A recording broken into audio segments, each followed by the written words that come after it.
Hello, adventurer. It's good to see you. You have made it to the morning grind. Welcome, welcome. It's the live stream at the beginning of the Geekverse, where we talk about all types of topics in geekdom, gaming, and fantasy, with an emphasis on being constructive and creating the things that we want to exist in the world. It's all on the grind, Sizemore. Can't be too fine, can't be too coarse. That's exactly right. There are a lot of adventures to be had today. Dungeons to explore and monsters to slay, and who knows what a random encounter might send our way. That's why we have to prepare, so settle in now for the morning grind with your favorite beverage in hand. Tea? Or maybe something a little stronger. I've got a few bottles of the old Wynyard left. Whatever you want. Pull up a chair. Dude. If you're feeling fancy, how about a cappuccino? Or a frappuccino? Or how about an espresso? Just tea, thank you. Sounds good to me, Gandalf. Whatever you want. I'm just glad you're here. Everyone is welcome. You can just watch if you want. You don't have to worship anything you don't want to worship. Thank you, Mike. But be forewarned. Sometimes we get really strange characters around here. Wait, what's that you say? Why can't you come and be a part of the stream? My wife would disown me. Oh no, I bet she'll be fine with it. Come on in. Am I scared for my safety? No. What are we supposed to do? Everybody do the secret handshake.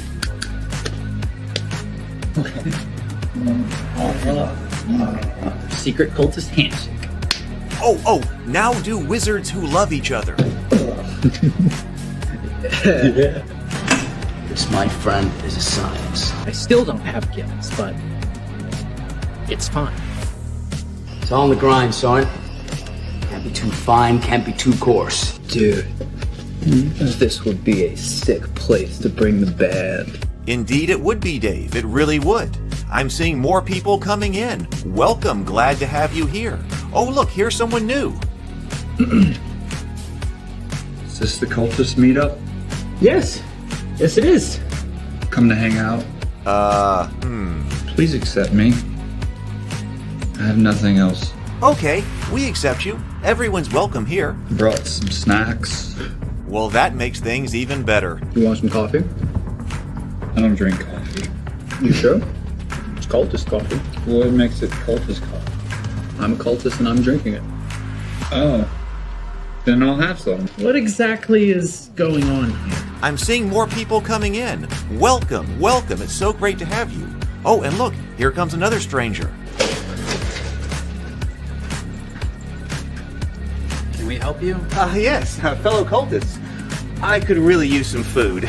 Oh yeah? Welcome. We have donuts. Oh, it's me. I'm glad I'm here. I'm sure you have a few questions for me, though. What's your name? Who do you work for? What god do you worship? Great questions, Rob.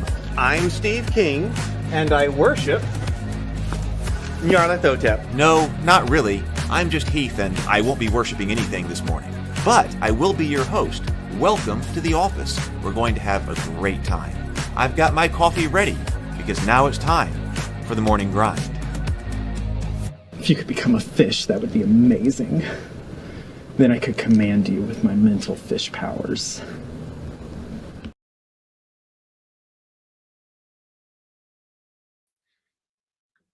There I am.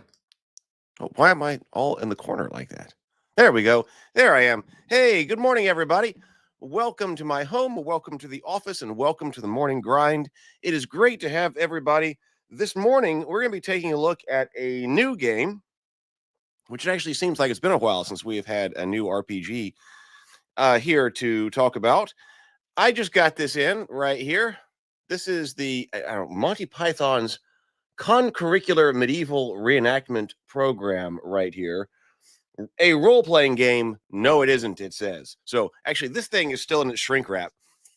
This arrived at my house a couple of days ago, and I intentionally didn't even open it up because I wanted to do that with you guys here on the Morning Grind. So we're going to open it up together and see what it's all about. I basically know nothing about it, so we're going to be looking at it together. So hey to everybody we got in the chat here. Better with Bacon is here. Stray is here. Good morning, Stray. The Titter Pig Rancher is here. Mike M. Great to see everybody this morning. So we're going to take a look at this. What's been going on? Well, basically, I have just been sick. If I sound weird this morning,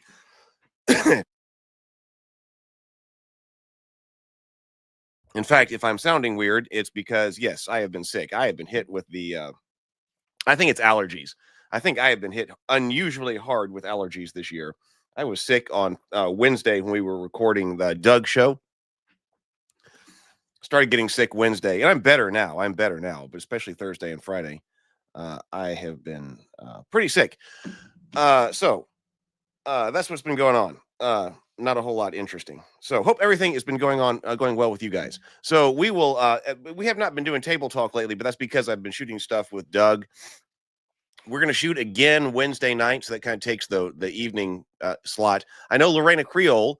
We had Lorena Creole on the show last time, trying to launch Doug's channel, and she talked about the Star Wars theme parks because she is an expert in that, and I believe she's coming back this Wednesday.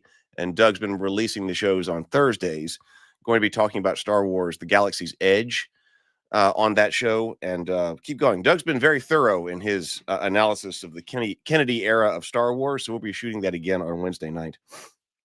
And on Doug's channel, that will come out later. So let's see.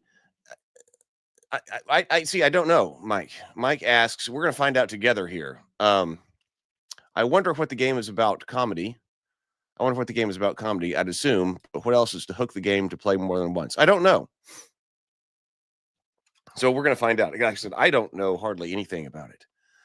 I like that. Well, if I sound weird, it's because I am. Oh, they were on. They did Blade Runner. Oh, that sounds like fun. Lorena and RNG did Retro Nerd Girl did Blade Runner together. I bet that was a good show. Okay. Let's do our breathe and sip. I think we forgot that last time. I've got my drink right here. I've got the Cultist coffee. Yep, Cultist coffee mug this morning. Let's do a breathe and sip, and then we're going to open up the Monty Python game. So here we go. Let's take 2 deep breaths, complete exhales, and then take a sip of your favorite beverage this morning. So here we go. Inhale.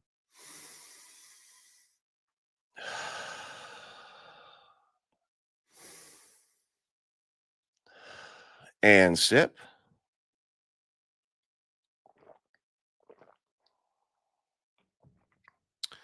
All right. There was something else I was going to say, but I forget what it is at the moment. I'm sure it will come back to me.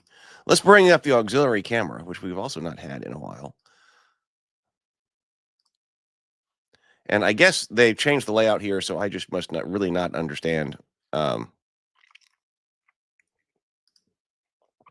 what I'm supposed to be doing with the screens anymore. Let's go over here. Let's see if I can edit this.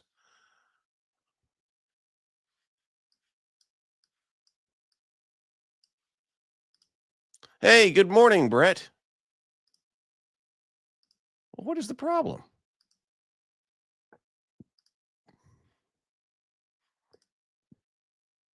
Let's go. All right.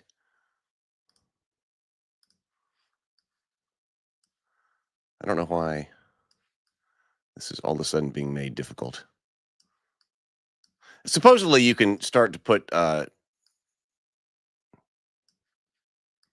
like pre-saved slots on the camera. Okay, save this as. Where'd my keyboard go? Okay, auxiliary camera.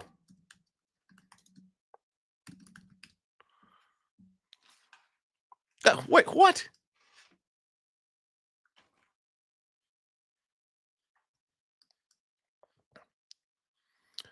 Well, this used to be so easy. Oh, there we go. Okay, there we go. Auxiliary camera. Okay, all right. Well, all right. So that works. Okay, so that should be seeing that. Should be seeing that now. Okay, so here we go.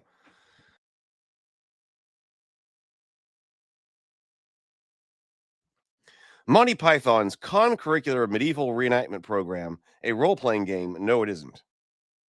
Okay, let's take a look at the back here. Hey, good morning, Doc Flamingo. It says, will you ever stop asking me for a blurb to put on the back of a role-playing game? Terry Gillum.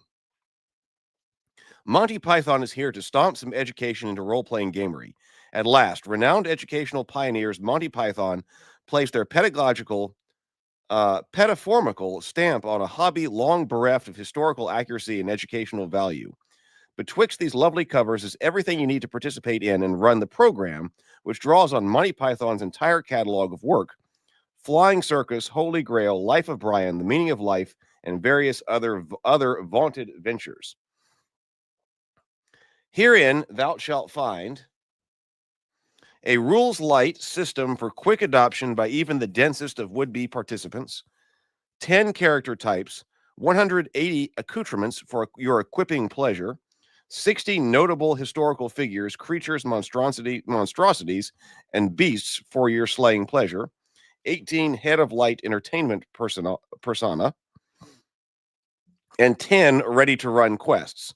Role-playing experience not required, it says. So how much are we getting paid for this? John Cleese. Paid for what? This blurb? Michael Palin. He means this book or game or whatever this is. It better be a lot. Eric Idle. What's a lot? Terry Gilliam. He's just having a Spam-A-Lot moment. Michael Palin. Grown. Posthumously. Graham Chaplin and Terry Jones. Okay, let's find out. Oh, hey, PH.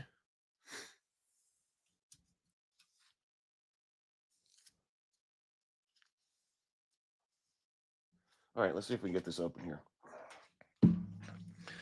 Shrink wrap coming off.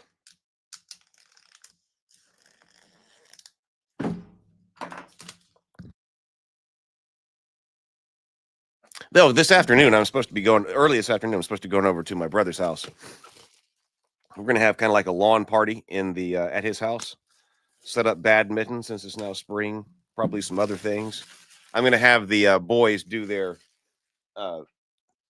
in-town part of their AD&D game. Let them buy stuff. Tell them about their experience points and stuff like that. I might even take my pellet guns over there.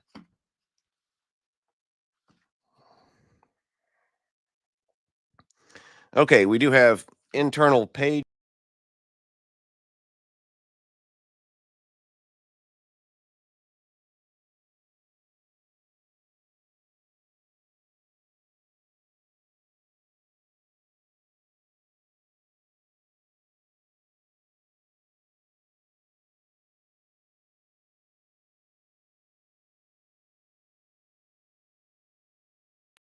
Did it just throw me out?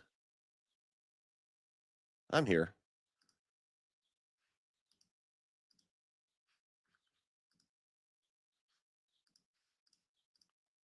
I don't know what's going on this morning. Let me get up the auxiliary camera again. I don't remember what I was just talking about. Okay, there we go. All right, we'll try this again. So I was just saying that we're opening this up here. I don't remember where I was. We were just start from the beginning here. So I have not opened this up at all. We just got the shrink wrap off of it. Hopefully you saw some of that. Shrink wrap off now. And it looks like we're starting with a joke up here because this starts with a table of tables. So tables, D20, coffee, dinner, side, bedside, conference, work, cocktail, operating, multiplication, card, snooker, picnic, ping pong, periodic, verge, billboard, idea, time, cons, the round. So, okay, we do have tables of, we have tables of answers, a table of people name generator, thoughtful expression selector, mount selector,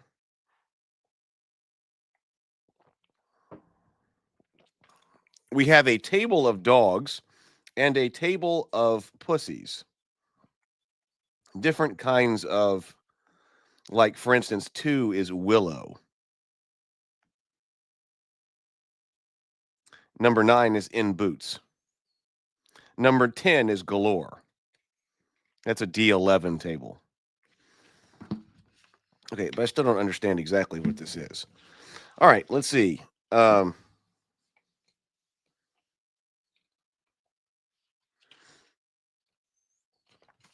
should we read first? It is color on the inside. Look at this. Okay, it says warning over here. Right, let's get one thing jolly well clear. There's nothing silly about English history. In the following examination thereof, will not have any naughty bits, strange voices, or quoting of second-rate films, particularly those containing naughty bits and strange voices. There is to be no role-playing, as nothing could be less serious than prancing about in fancy dress, pretending to be knights, enchanters, and shrubbers from a pivotal and terribly misunderstood period of history. The program contained herein is intended strictly for those earnest in their desire to gain a greater understanding of how Britain came to be and how those plucky chaps who had a go at the Holy Grail, etc. I warn you that you should find yourself at any point having a bit of titter, putting on airs, or generally extracting the urine, to use the modern parlance, out of your forebears, and the great sacrifices they make in order to lay the foundation for what would become Great Britain. You should be subject to sanction, reprimand, demerit, and other repercussions, all of them quite serious, I assure you. Carry on.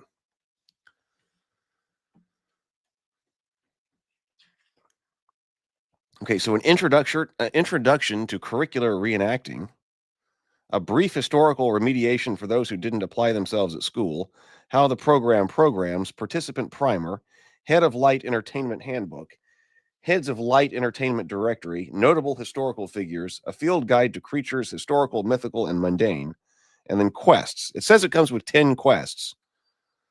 What exactly that means, we'll find out. An introduction to curricular reenacting.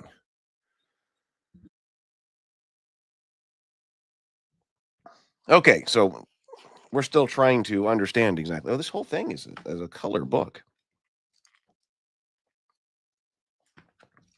So that's nice. Okay, so what is this? A hearty congratulations to you for having got your grubby fingers on unquestionably the finest work of pedagogy ever conceived. Your grasp of English history is about to increase exponentially. How does one's grasp increase exactly? You ask? Never mind. It's history we're here to offer, not composition. So it says, for the first time, the work of renowned educational pioneers, Monty Python, has been plumbed, wrangled, plumped, and throttled into a format suitable for teaching British history, specifically that pivotal period known as the medieval age. You and your classmates, facilitated by an educationalist of superior wisdom and sensibility, will have the opportunity, nay privilege, of stepping back in time and assuming the roles of Middle Ages, often middle-aged monarchs, magicians, minstrels, midwives, mystics, men-at-arms, and merchants, monks, and mendicants. And that's just the M's. I like that. Yes, I do like extracting the urine as well. And we did even have a reference to titter. I noticed that as I was reading that too. For the Titter Pig Rancher. This period is often referred to by buffoons as the Dark Ages. This period, often referred to by buffoons as the Dark Ages. Let me see if I can get a little bit more light on the auxiliary camera here. Bump up the light. Maybe you'll be able to see it better. Ah, there we go. That's probably better. This period, often referred to by buffoons as the Dark Ages, was rich with invention and intrigue. It was the crucible that formed modern Britain, and yet it was terribly mishandled and misunderstood. Did you know that our own separate isle was visited by beings from another planet some 11,000 years ago? 1,100 years ago? Of course you didn't. Did your history lessons explore the competition between the preeminent religions of the day, Catholicism and Britanism? Omitted that bit, didn't they? Prepare to have your eyes opened forcibly with the sharp instruments, if need be, to the wonders of medieval world by the academic rigor which follows. Okay, what this program is and isn't. First and foremost, this program is exclusively for serious students of history. It is by no means a complete comprehensive manual for running with your friends imaginative medieval-themed role-playing games, derived, extracted, and lovingly ripped off from the works of Monty Python, except not at the drop of a hat, especially not at the drop of a hat, based on a casual whim. You need not be familiar with Monty Python's catalog of work in order to participate, nor is experience with role-playing games required. The latter would be entirely useless to you, as this is emphatically not a role-playing game. And if you do have extensive experience with such things, you're probably too silly a person to participate in this program and should stop reading immediately. Above all, it must be remembered that the goal of the program is for you and your cohorts to have, if you'll forgive the cliche, rigorous educational experience. Okay, so supplies. Oh, hey, Trey. Trey was saying that he was reading this book recently, too. So he's much further into it than we are here. This book contains practically everything you need to run a historically accurate study session.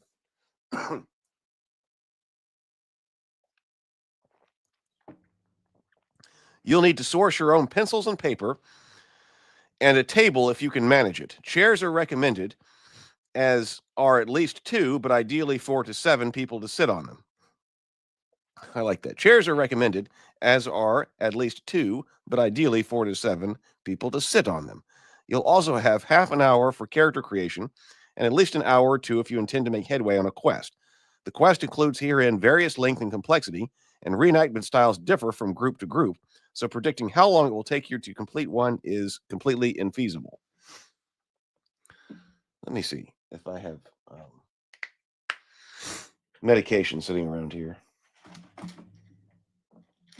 I've got Dayquil right here, but that really wasn't working for my allergies the other day. But I will try to take one anyway right here.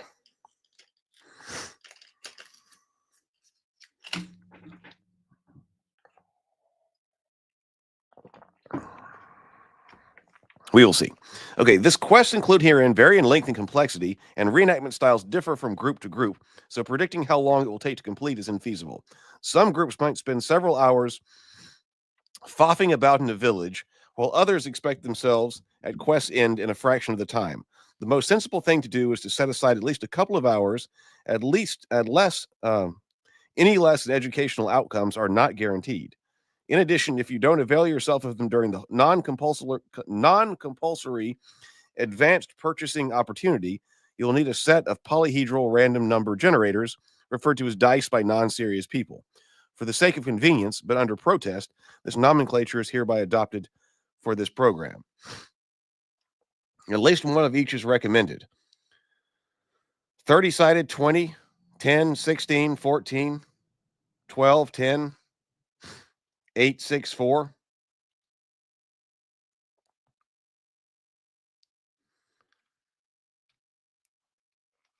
Okay, a number of clinically proven program enhancements are available and authorized Ministry of Cocurricular reenactment retail shops. These include custom dice and dice rollers, head of light experiment reference screens, dice catapults, meeples, etc. Initiating the program, let's see. So, head of light entertainment. You're in charge of facilitating the program, fostering memorable learning experiences. Among your responsibilities are such elements as presenting a quest to the participants. I guess that's your game master. Taking on the roles of characters or creatures the participants meet. Ralph the Wonder Llama, film producer extraordinaire, part-time head of light entertainment. Or you are a participant, creating a participant character, having some ideas about how things work. As a participant, you're expected to read chapters 11 to 14, or 2 to 14. That's in Roman numerals. This step is to be repeated 14 to 27 times, depending on your commitment, note-taking ability, and overall mental capacity. And then you will go on quests. You also have a responsibility to not be awful. You and your fellow participants are here to undergo rigorous educational experiences. Anything that hinders, hampers, constrains, or thwarts that, treating your fellow participants poorly, being unnecessarily contrary, making your educationalist life difficult, is in poor form. Such behaviors will be reported, and you'll be sent home to your mummy with a recommendation for spankings, but not the fun kind.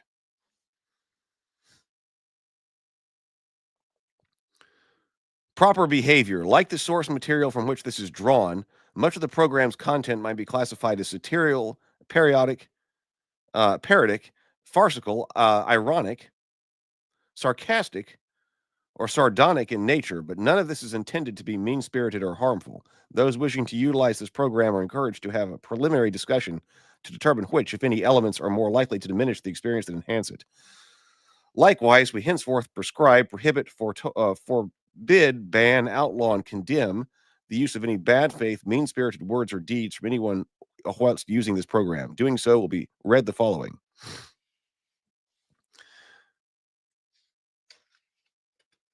All right.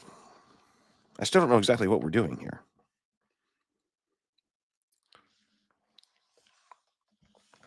Hey, Tomocrat. Trey says, rarely my wife supports my gaming addiction. She bought 2 dice catapults and the dice.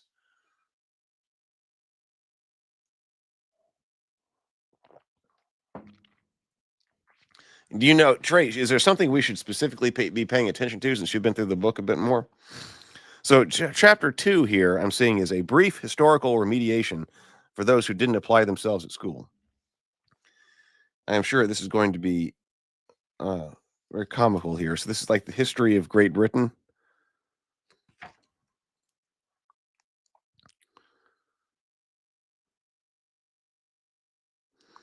Let's see. Let's just see. England, 10th century, Anno Domini. In ages past, well before these heady days of knights, castles, and beheadings of monarchs, the original Britons, who called themselves Celts to confuse everyone, busied themselves standing up stones and fields and carving horses and men with horse-like anatomies into the chalk hillsides. One day they were interrupted by a bunch of Romans who arrived quite unannounced and uninvited. Just as the Celts were getting around to putting the kettle on, the Romans buggered off, and along came the Saxons, a wave of pre-Germans who seemed quite keen on staying. All this time, the threat of Pictish raids loomed over the land, and starting in the 8th century AD, the Vikings began horning in.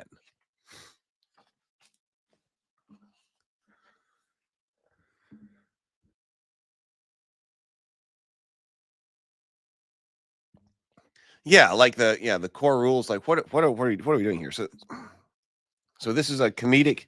This section is a comedic history of Great Britain. Looks like we have warrior cat and dogs here.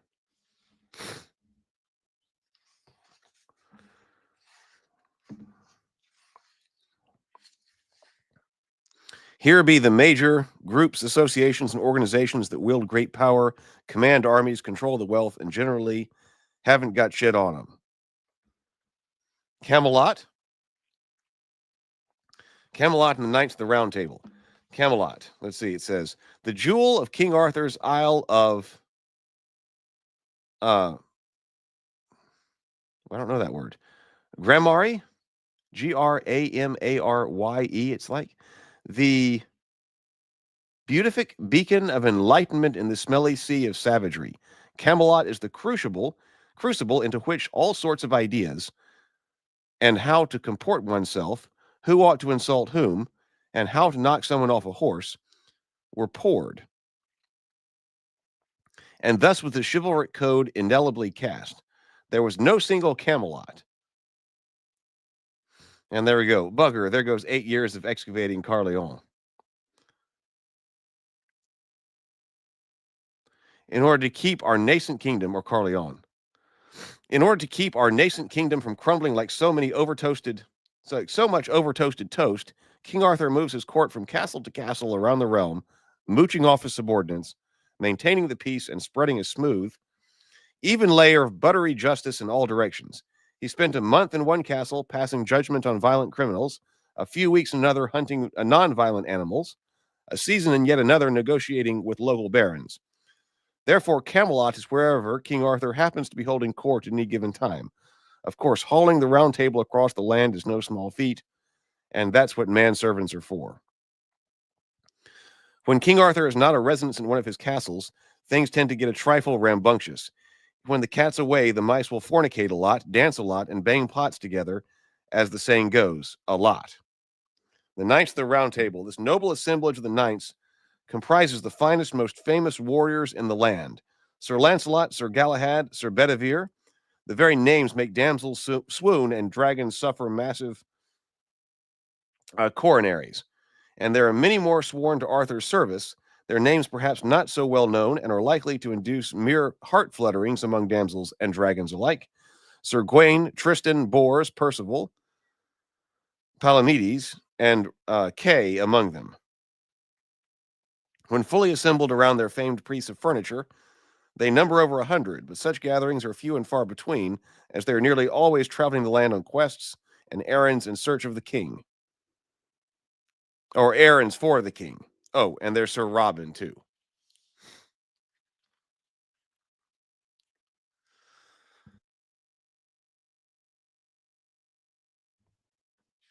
Yeah, the first page is, okay, page 29.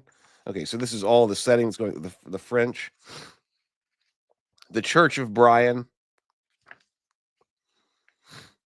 The People's Front of Judea. The religious organizations.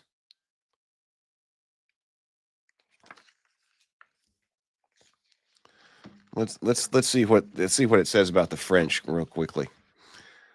Frankish kings and lords sneak across the channel, worm their way into lightly guarded castles, and attempt to lay claim to large swaths of our beloved Albion. In addition to their penchant for hurling outrageously accented insults and innocent farm animals into passerby, the French have developed a particularly nasty form of torture called fêtes la douche, which they inflict upon those they capture. This execrable custom is equal parts gladiatorial contest and abateler, ABATTOLR, OLR.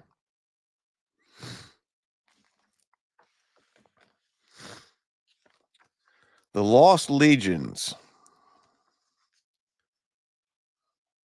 Okay, so here we are on page 29, the doing of things.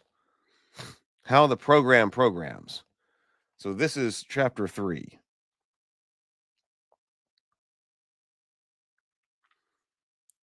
Let's see.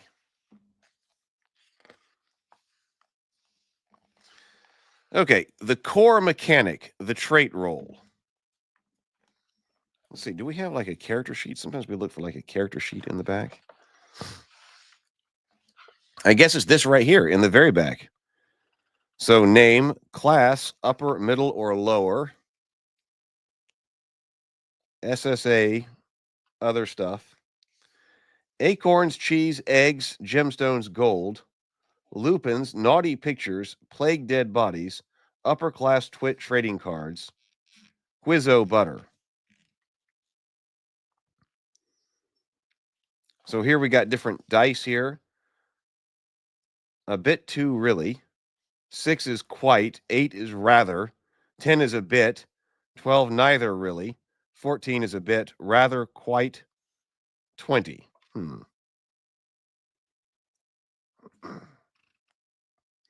Merits and demerits. We do have something down here at the bottom that says death status. Mr. Neutron, fine, getting better, not dead yet, virtually dead, no more. And then loony status over here as well.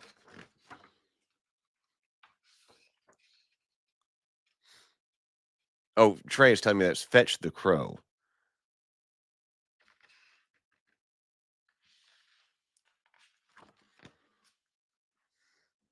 So, okay, let's see. So, if the HOLE, the whole, the game master, deems dice rolling necessary, there's a simple mechanic for resolving the success or failure of a given action. It starts with your PC's basic attributes called traits and ends up with a die being rolled. Put simply, choose your course of action, determine which one of the PC's traits is being called upon, roll the die that corresponds to that trait, apply any pluses or minuses from accoutrements, announce the result to the whole, who will then reveal whether or not you equaled or exceeded the number needed for success. So traits. Each participant character has 3 to 5 traits, attributes known as traits. Traits are the basic building block of your PC and have serious and silly sides to them. They are represented graphically on a spectrum with the most serious degree, D20, on the left, and the silliest degree, D4, on the right. How serious or silly your PC is for a particular trait determines what die you roll when the trait is called upon. For example, Sir Yoland the Recalcitrant, a knight by vocation, has valor as one of her traits. The silly side of valor is run away. So on her character sheet, this smashing graphic appears. So here's what they've got right here. So Trey says, dice step up and down during play. Yeah, I'm glad Trey is here for this one as well. Yeah, I thought they were going to have mostly dead Titterpig, but they didn't. But yeah, I guess that would be crossing the IPs. I actually thought about Stages of Death, mostly dead, but yeah, that was the wrong one. So, okay, so here, we're looking here, we got Valor on this, and we've got all the way from Valorous over here with the D20 to Runaway with the D4. So as you can see, Sir Yolanda at the moment is a bit valorous. So a bit being the D14 over here with Valor. So when her Valor is called for, her participant rolls D14.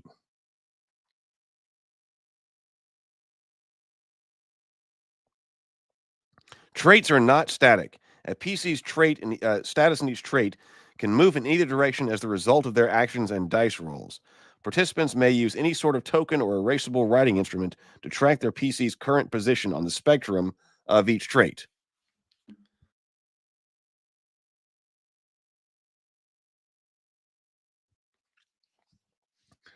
Rolling dice and deed tests. During the quest, PCs will be faced with a variety of things that stand rudely in the way of their achievement. Monsters with pointy teeth, monarchs with no time for them, clearly hidden deadfalls, chastity belts that won't unlock, eldritch runes carved on cave walls, and so on. These obstacles to fame must be overcome by deeds. Hey, Michael. A deed is a trait you initiate, like choosing to swing your sword at the bridesmaid, opting to pick the beggar's pocket, or electing to insult that badger. When describing a deed, always include a vivid, comprehensive description of the action. If you like, you may express the vivid trait, the specific trait you want to call upon, but it's up to the whole to determine, based on your description, whether or not that's appropriate that's an appropriate basis for the deed. The intention behind it. Bridesmaids, beggars, and badgers have traits too. By knowing your intentions, the whole can determine which of their traits is being targeted by your deed.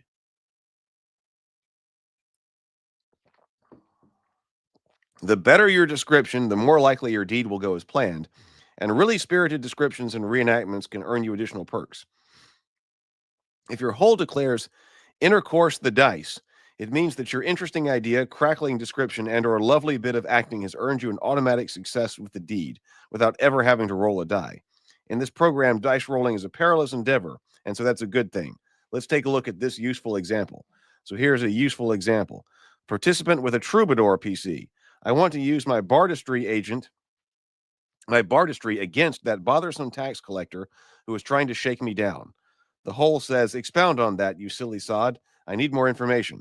Troubadour PC says, I break out my drum and play a dizzying reel of weird time signature, like 7/4 time, in an effort to confound his mind so that he can no longer calculate the amount that I owe him. The whole says, smashing. In that case, roll your bardistry dice, and I'll roll his wisdom in the way of science dice, since you're attempting to muddle up his maths, and we will see who rolls higher. The Troubadour PC says, I want to use my bonus useful example. Okay, I want to use my bardistry against that bothersome tax collector who's trying to shake me down. Hull says, I expound on that, you dull and awful person. I can't picture it. How to use your bardistry. The Troubadour PC says, I break out my drum and play a lament so moving that he'll be swept up in soaring heartbreak and forget all about his job. The whole says, capital. In that case, roll your bardistry die.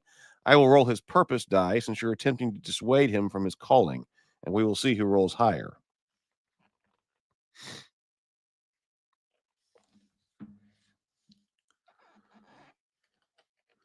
Trey says, character sheet, top right. So let's go back to the character sheet. Character sheet, top right, is currency for buying things. Health and physical also step up and down on the character sheet. Yeah, this is we looked at that's the acorns, cheese, eggs, gemstones, gold, naughty pictures, and then health. Yeah. Health. I figured those were steps with the death status and the loony status down here. So those are stepping up and down.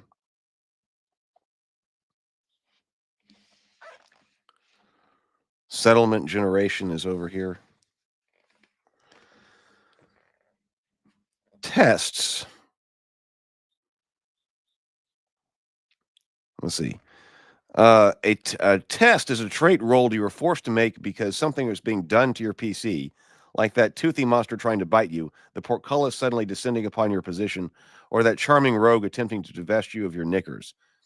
Succeeding on a test is not the same as succeeding as pulling off a deed, so it doesn't help you defeat an opponent, but it will help keep you alive and sensible so you can have another go.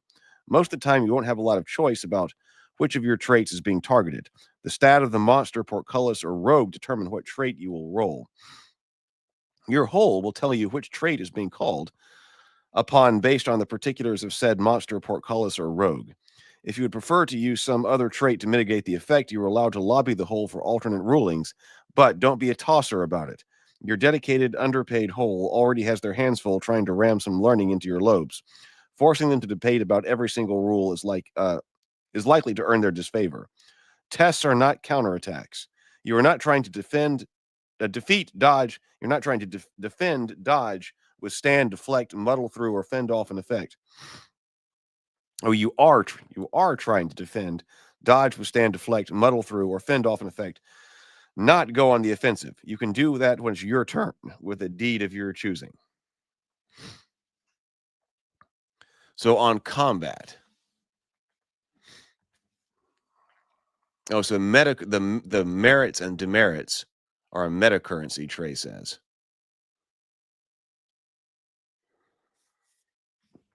This says on combat. Whether it's a clash of steel or wits, contestation, or combat if you must, in this program tends to be a rapid affair. Choose your approach to the situation, the trait you intend to utilize, and have a go. Usually that'll be the end of it, for good or ill, although some especially thorny challenges require you and your fellow participants to accrue multiple successful deeds. In short, if you're after deep tactical combat with gritty fighting and damage calculations, there are a myriad of other games that fit the bill. And by God, this is not a game at all, but a reenactment program. So take your Thaco, hitty pointers, and initiative rolls and clear off. For more on this and a longer example, see Combat with Swords, page 38.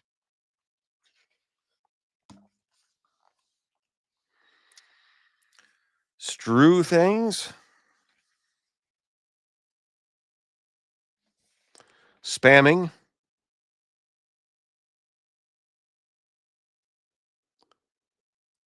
Oh, that's a 1. Should your result of a trait be a 1, you have cocked it up or spammed it.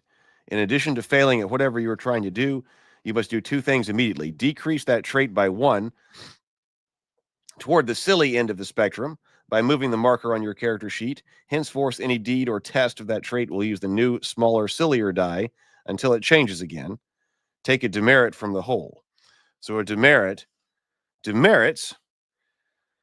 in the form of official program tokens or any other small items are used to track the PC's major flubs and faux pas. If you accrue enough of them, you suffer a beshrew. Among many other ways you can earn a demerit. So what does that mean? So strew thing, that is the highest value. Should the trait roll be the maximum possible value of the die rolled, you have strewed the deed or test. You must do 2 things immediately.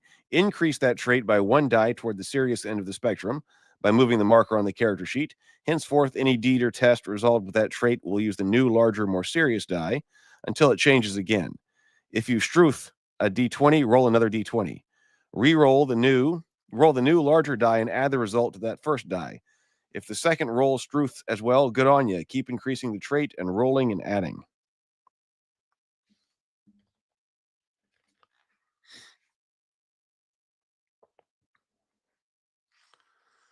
Let's see. Merits. Beshrewments. When you earn a number of demerits that meet or exceeds the whole's persona tolerance for such things, you've called down some serious chastisement in the form of beshrewment. Everything stops and you must immediately roll a d30. The whole compares the result of their persona's beshrewments table to determine what happens to you, your party, and perhaps even the whole. Beshrewments can be quite unusual and alarming, especially to people living in the Middle Ages.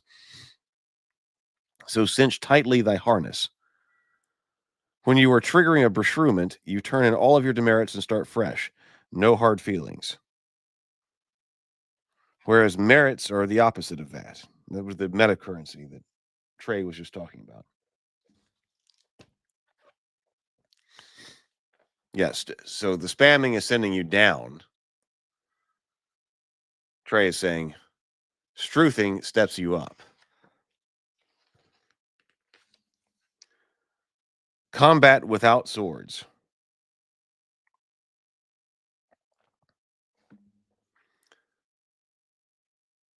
Another example over here.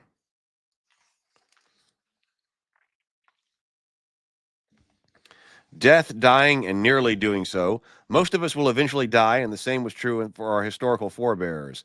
As you face dangers in the medieval world, track your PC's nearness to expiry using the official authorized program spin down die, or mark your character sheet.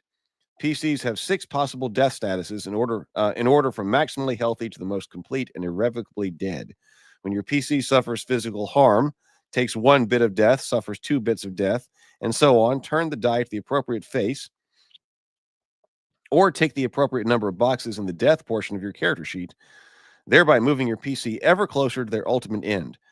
When your die is spun down to the parrot, you're out of boxes to tick.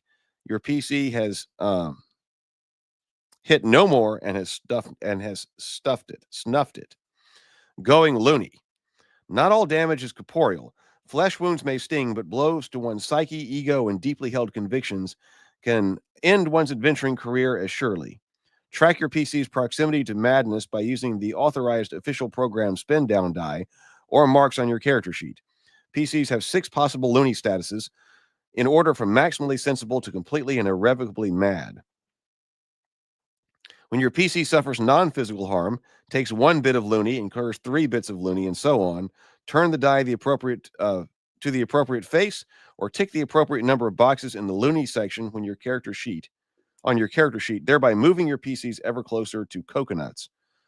When your die is spun down to the bananas, or you're out of boxes to tick, your PC has hit coconuts and has gone entirely and irrevocably out of their tiny little mind.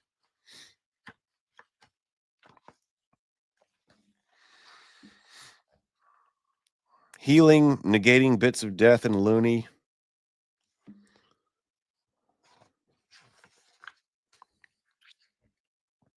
A participant primer. I do kind of want to look at the quests and see what they're doing. Michael says, I get the feeling this book is supposed to be read like you're one of the Frenchy Frenchmen and a dig at other games. It may be.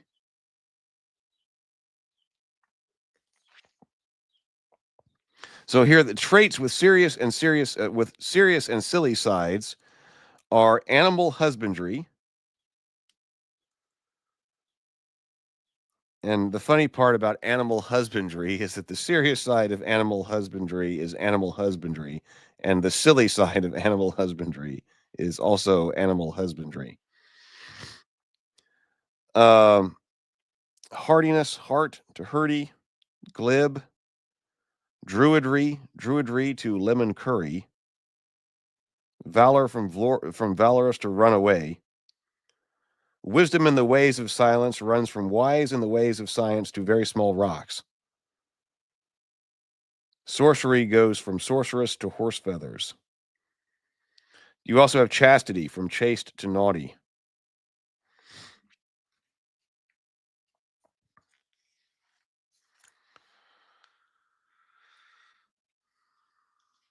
So this is the currency on the buying of things. While shops, commerce, and delicious money are thrilling features of this program, there is no single universally accepted currency. Shopkeepers and anyone else with someone to trade considers different things to be legal tender, although they reserve the right to change which currency they accept based on stock availability, major historical upheavals, and whim.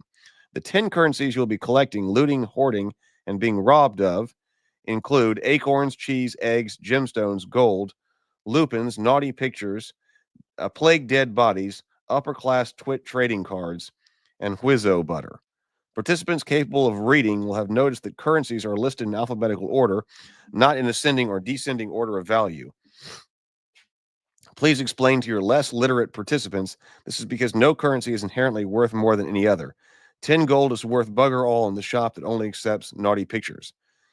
As a result of the interesting and historically accurate money system that patch quick pavilion in one of the accoutrements tables below will cost you 17 somethings. 17 somethings. It might be 17 acorns in one shop, 17 gemstones, and across the road another one, 17 pats of Wizzo butter in the next town over. Whenever a determination must be made, your hole will do so. All you, the participant, need to do is collect as much of the lovely stuff as you can. Currencies, along with much more information about shopping, are in Appendix B. While not particularly considered to be legal tender, certain potted or tinned meat products are highly valuable to Nordic folk, so if you are planning a voyage to Viking lands, stock up on Spam.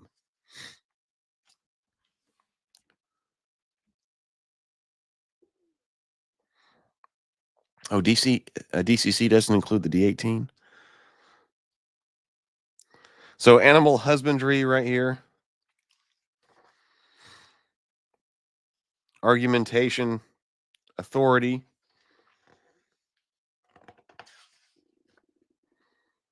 Bardistry.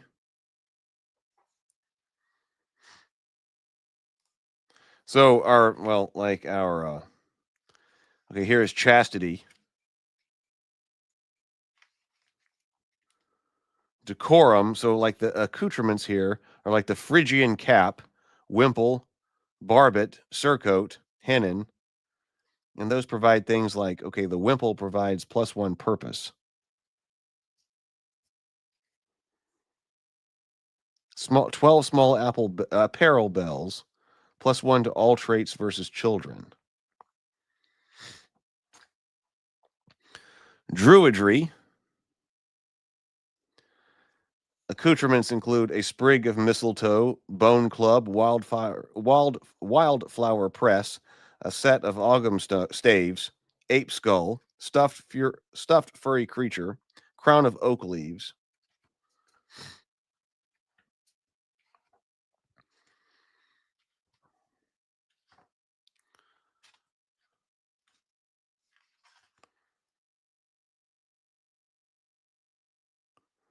Character creation.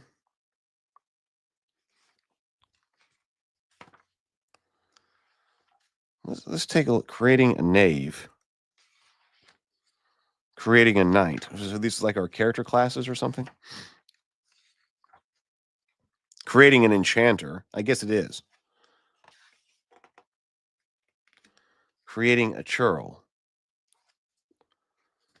Creating a monk or nun. Creating a noble. Troubadour.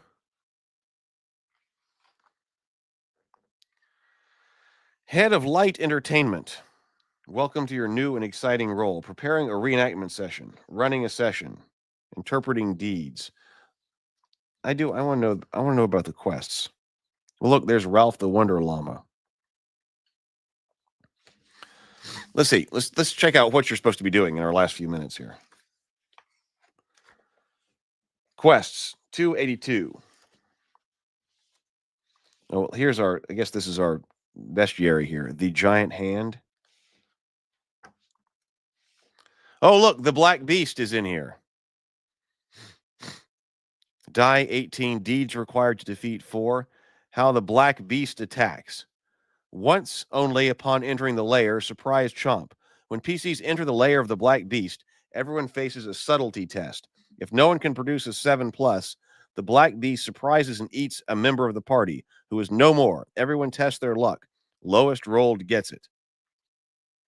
Only once upon first seeing the armor-soiling aura. When someone first lays eyes upon the black beasts, their valor is tested. Anyone who cannot produce a 6+ must choose one of the following effects. Suffer 1 bit of loony and be daunted for several minutes, making all rolls versus the black beast twice and taking the lower result. Soil their armor, reset decorum to D4. If they don't have decorum and are already at D4, they suffer an immediate beshrew. Suffer 1 bit of loony and run far away. Cartoonal corollary. The artist animating the black beast keels over. The black beast disappears. 2 to 8 standard chomp. Valor versus nimbleness. The black beast bites one person. If the target can't dodge, it's 2 bits of death. So the rabbit's got to be in here, right? How the black beast defends. Serious. Roll twice and take the highest result. Subtle valor. Silly. Roll twice and take the lower result. Bardistry, nimbleness, and strategy. Indifferent to augmentation, authority, chastity, and glibness. I guess these are other NPCs. So, field guide to creatures.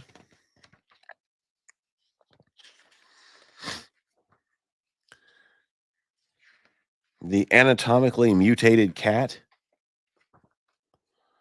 Attila the Bun. The beasts of Gladys Sant Volant. The black beast. Death. The devil. The dragon of Angnor.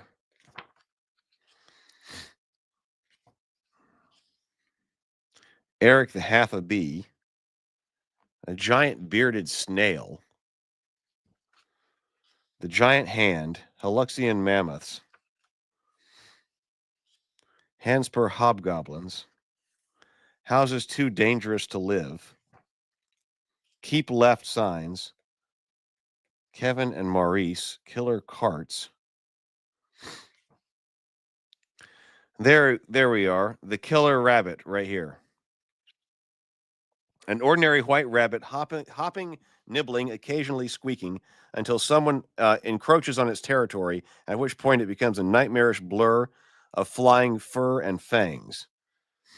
So it says die D16, deeds required to defeat D4, or 4. How the killer rabbit attacks.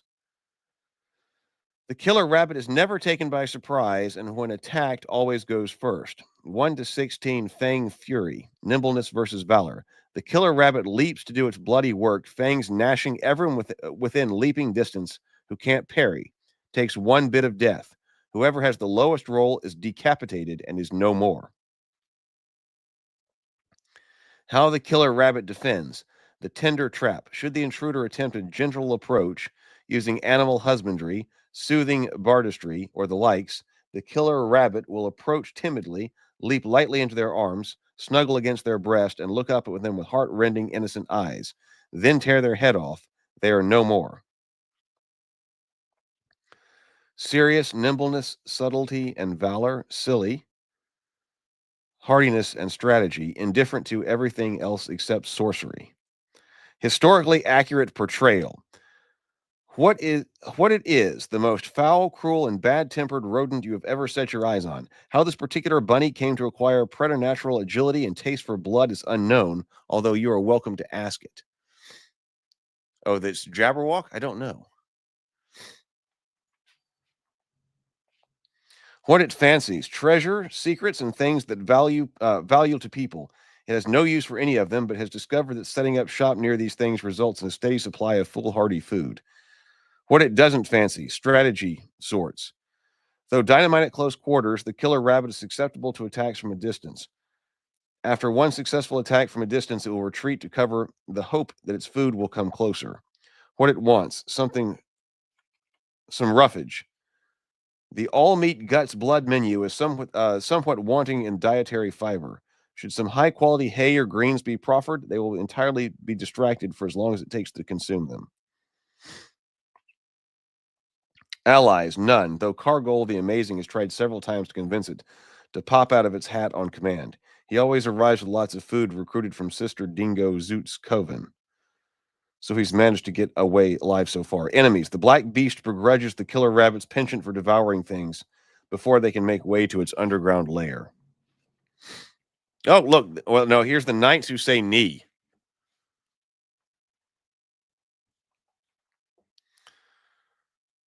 Die 16, deeds required to defeat. 11 to 14 knights present 3, 15 to 18 knights present 4, 19 knights present 5. How the knights who say knee attack. When anyone enters the knight's domain, the intruders begin to see peripheral glimpses of them. Valor is tested. PCs need a 6+ to avoid losing 1 bit of loony. Next, each person must make their own, make either a druidry or subtlety test, participant's choice. If at least one person can't produce a 10 plus, the knights surprise the PCs by popping out of nowhere and making a knee attack. The purpose of this is to cow the intruders into treating with them, not to initiate ongoing combat. 1 to 10, knee, authority and hardiness. The knights say knee. I guess that's what you're rolling. Yeah, because this says die 16. 1 to 10, the knights say knee. All who can hear it must bear up physically or suffer 1 bit of death and 1 bit of loony. 11 to 15, pang. The knights say pang. Everything made of glass or wood that's within the range reverberates and shatters. Knee wom, that's 16. The knights say knee wom. All who can hear it must hold firm to their truth or suffer 1 bit of loony and be turned into a bullock with lovely horns perfect for adorning helmets for the next hour. If the knight PC fails the roll, they are not turned into a steer, but are instead indoctrinated into a complete order, complete the horned helm, black coat, and non-humanness. If they are not turned into a steer, but they are indoctrinated into the order being the knights who say knee, complete with a horned helm, black surcoat, and non-humanness. They are now an NPC and bolster the number of knights present. Oh, I guess this is the number of knights present, the knights of knee who are present. I thought they were talking about PC knights. But that's increasing the number of knights there are, the more deeds required to defeat them. How they defend. Historically accurate portrayal, who they are. An insidious order of grotesque creatures that lurk in dark forests, demanding sacrifices and services from all who pass through their domain. They call themselves knights, but there is something inhuman and unnatural about them. They are adept at using the landscape to their advantage, first terrorizing trespassers and fleeing glimpses before springing upon them all at once. Their leader, a 10-foot-tall nightmare crowned with antlers, speaks for the group. He always is surrounded by 10 to 20 smaller but horned helmeted members of the knights who snivel, giggle, and echo key points in high-pitched shrieks all of their own. All wear long black surcoats that everyone knows they're bad. If the leader is slain or otherwise taken out of the picture, one of the others grows to a height of 10 feet and takes their place. The weird magics makes them impervious to run-of-the-mill hacking and slashing. What they fancy is sacred words. What they don't fancy is the cursed word. Also, when trespassers whinge and carp about a task they've been assigned. What they want, first, a sacrifice. If the sacrifice is rendered up,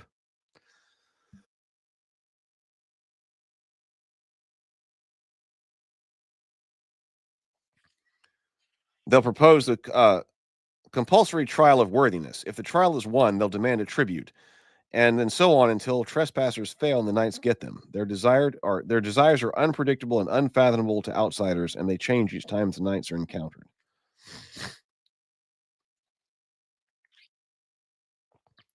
So here is like a table about what they might want.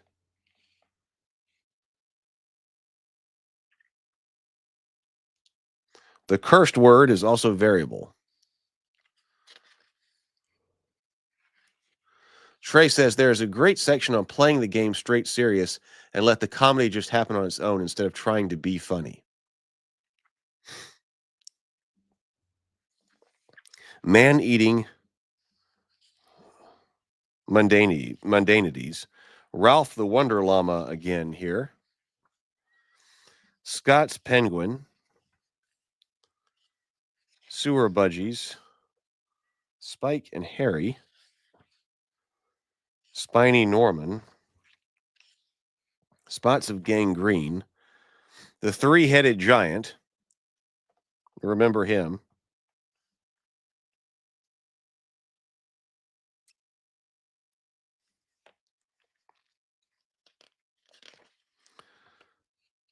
The Vicious Chicken of Bristol.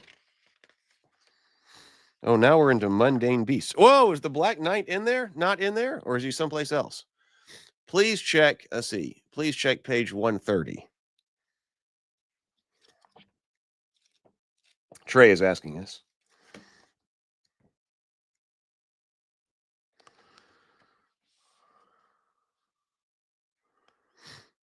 Jimmy Buzzard. Beshrewment trigger, 4 or more demerits. Complaint letter before sacking. The famed former midfielder for Jarrow United FC is in charge of things and issued manage. He goes for sports. So on with trainers, and let's have a cracking match. It seems the arch-thinking, free-scheming, scarcely ever to be curbed footballer isn't entirely clear that it's not in charge of sports or programming. Probably something to do with the difficulty as understanding polysyllabic words. Still, he's quite popular, which is why his newly opened boutique is doing so well. Also, he calls every participant Brian. Let me see. Black Knight? Is it Black? Let's see if it's in here. Black Knight. 175.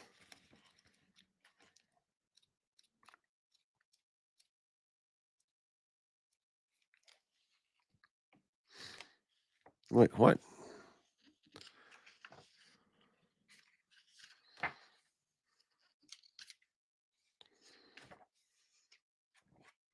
Are these, I guess these are pre-generated characters? Notable historical figures. Okay, notable historical figures, that's it. So we do have the write-up of, I noticed King Arthur over here.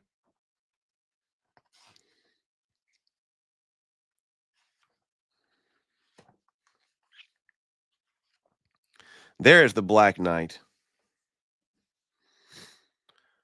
So he's classified as a historical figure, not a monstrosity. Die D18, deeds required to defeat 4. How the Black Knight attacks. 1 to 4 is taunt. The Black Knight questions the worthiness, honor, and stones of one person in the proper fashion. If the target can't draw upon their knowledge of chivalric code to respond in the customary way, it's 1 bit of loony, and then charge forward recklessly and attack with valor their next turn, rolling twice and taking the lower result. 5 to 15, yeehaw, valor versus valor. And the Black Knight swings his sword at one person. If the target can't parry, it's 2 bits of death. 16 to 18 is heave-ho, strategy versus nimbleness. The Black Knight flings his sword at the head of one person. If the target can't dodge, the sword is sheathed in their skull, and they are no more. How the Black Knight defends. Serious, decorum, strategy, and valor, indifferent to everything else. Historically accurate portrayal. Who he is, a stoic warrior and fearsome guardian of things, be it a bridge, a doorway, a stretch of road, a pickle jar, etc. Whatever it happens to be, you'll only get near it over a very bloody, not quite dead body. Despite his fearsome mien, he is occasionally plagued by doubts and other preoccupations. What he fancies, the thing he's guarding. What he doesn't fancy, lack of chivalry, only proper fights and single combats. What he wants, to slay those who would take, use, belittle, destroy the thing he is defending. Also, a bit of company. He'll never admit it, but he's terribly lonely. Allies, Merlin, who has been known to help reattach his body parts after they've been lopped off. Okay, so that explains that. Let's see. Enemies, the French Chevaliers, and Prince Charming, who does not fight fairly. Brian the Wild, Dennis Moore, Dingo, Zoot right there, the sister.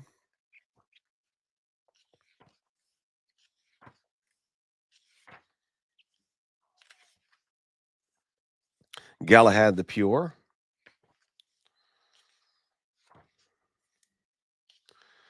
Guinevere.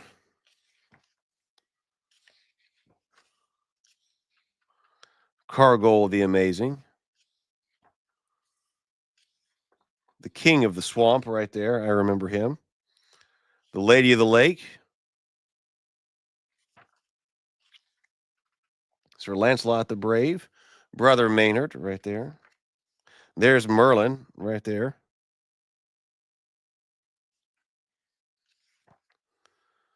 Prince Charming. Brave Sir Robin. Tim the Enchanter. Die 20. Deeds required to defeat 3. Tau Tim attacks. Pyroportation.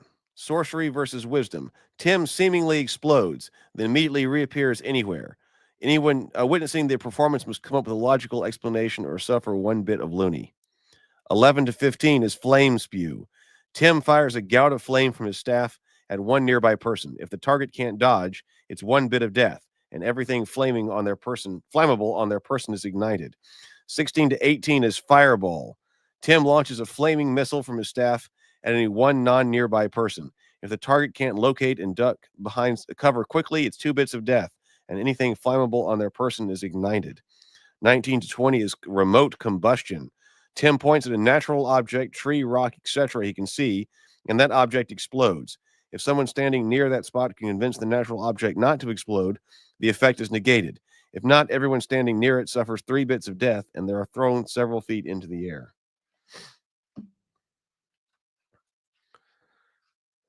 Historically accurate, commonly encountered personas in medieval England. There you go. So you've got barbarian, bard, brigand, peasant, ne'er-do-well, knight, Viking, vicar. And then we get back into the beasts. Better with Bacon says, I get a real kick out of measuring things in bits, like bits of death. Take 2 bits of death. I like that too. Okay, I don't want to spoil a quest, but I do kind of want to know what it's saying. It's because it says that the quests are ready to run. So ready to run quests.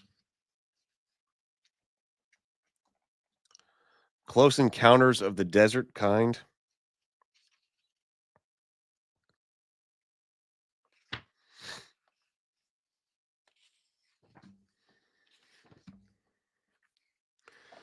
The Princess Bridal. Unattached young monarchs keep traipsing off to a kingdom in the Cambrian Highlands known as Happy Valley, and they don't come back. For the first time in history or future, England is running perilously short of pretentious toffs.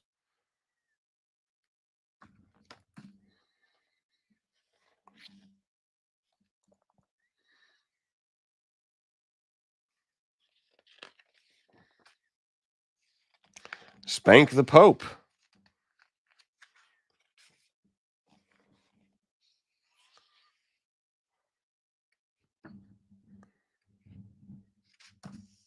The Tiger of Hounslow.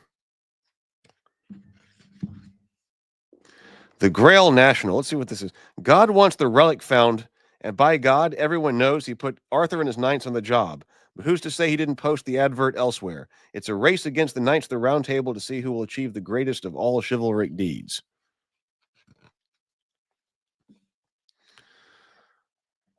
So, in order to complete this quest, the PCs must receive the quest from God, learn the location of the Grail, travel to the Grail's location, complete the 3 Grail challenges. The PCs must complete 1 or more side quests to earn knowledge and boons.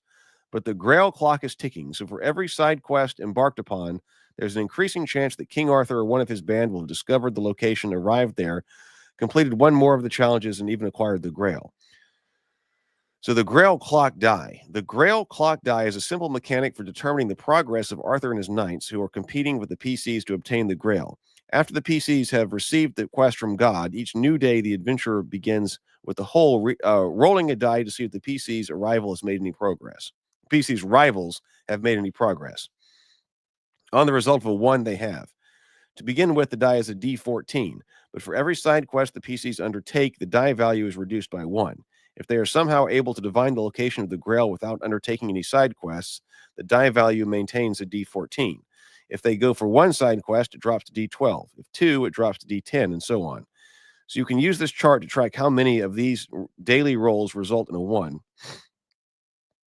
and what that means with regard to the progress of Arthur and his knights are making.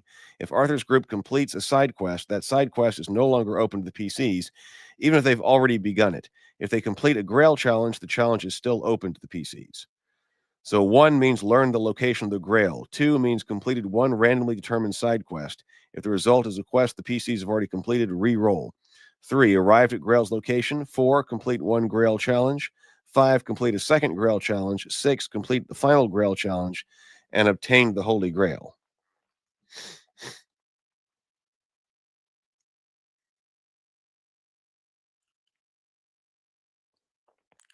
I was wondering if somebody's played this on YouTube as well. Trey was saying.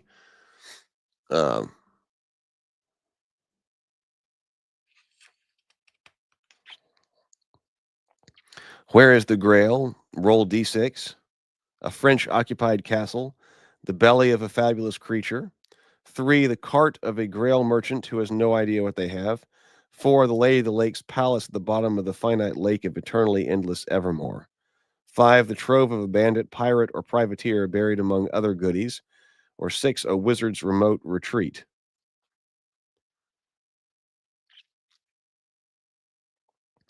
So receive the quest from God, learn the location of the Grail.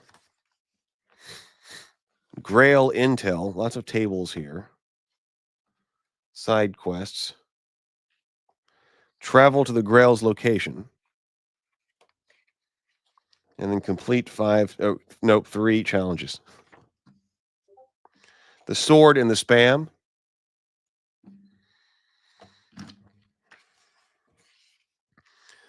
The king has lost his edge. The mystical sword Excalibur has been stolen by a bandit and taken to Cleveland, a small Viking jarldom in Swaland Fjord, nestled between 2 lovely mountains.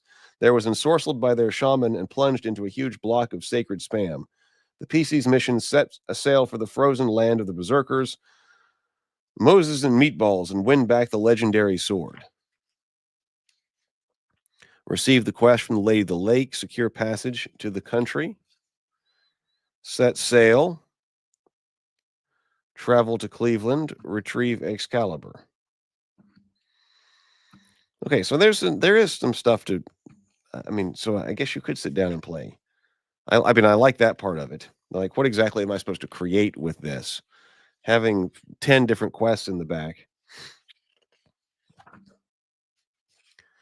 I already kind of understand where it's going.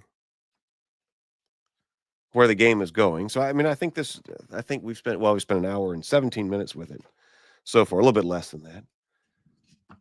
I kind of understand what we're doing. And I think that if I read one of these, there's enough there to play with.